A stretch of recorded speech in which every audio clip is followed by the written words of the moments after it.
Good morning. I'm Heather, and today's Pondering from the Backyard is about creativity. Reading from Meditations for Women Who Do Too Much by Anne Wilson Schaef. At least two basic requirements were met: quiet and an uninterrupted stretch of time for the mind to dwell on and bend to its own variations, any event, catastrophe, or idea presented to it. Norma Jean Harris, parentheses, Sheila Ballantyne. It sounds so simple. Only two basic requirements for creativity to find its way. Quiet. The word sounds familiar. We can dimly remember times of quiet. Or was it when we were sleeping?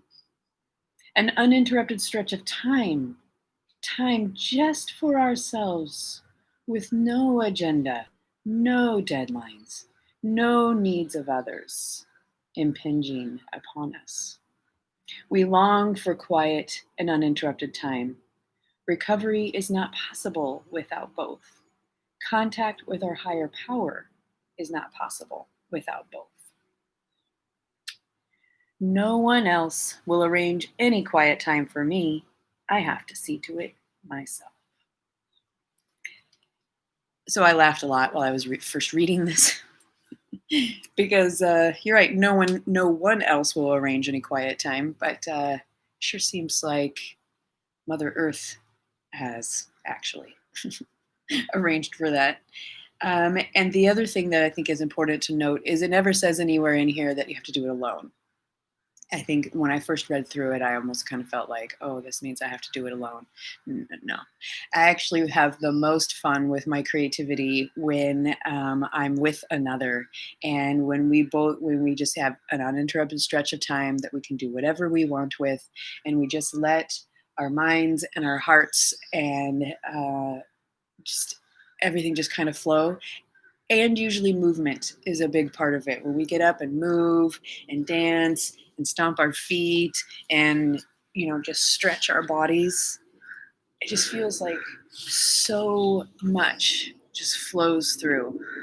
And that co-created space that we end up in together so often when I'm kind of playing the creativity game with one of my friends is just astounding. I just love how often we're just like, oh my God, I can't believe we just thought of that. That's incredible. A lot of, you're brilliant. No, you're brilliant. Oh my God, yeah. It's a very fun game. And kind of to attach to this, I want to add just a little piece of this incredible thought idea that I listen to a lot of Kyle Cease. I find him incredibly amazing. The other day, he asked somebody to think about, okay, if you think of every single person you have ever come into contact with, every person you've ever dated, every coworker, every person you went to school with, every person you've ever come into contact with, the grocery store, wherever, what percentage of the human beings on this earth do you think you've actually come into contact with? Even if you take every single one of them into account, it's like an infinitesimally small percentage of the entire human population that each of us has likely come into contact with, or seen or met or interacted with. And ideas are just like that.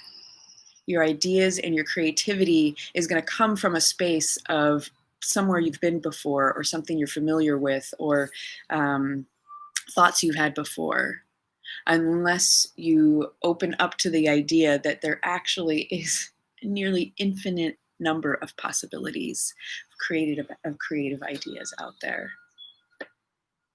And so when I feel stuck or limited, or like there are no other options available,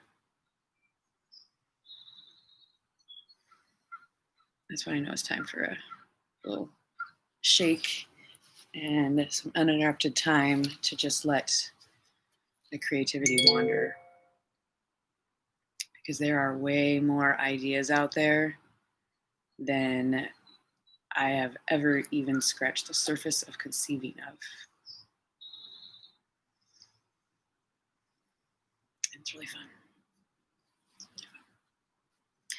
All right. I hope you have a kick-ass creative day.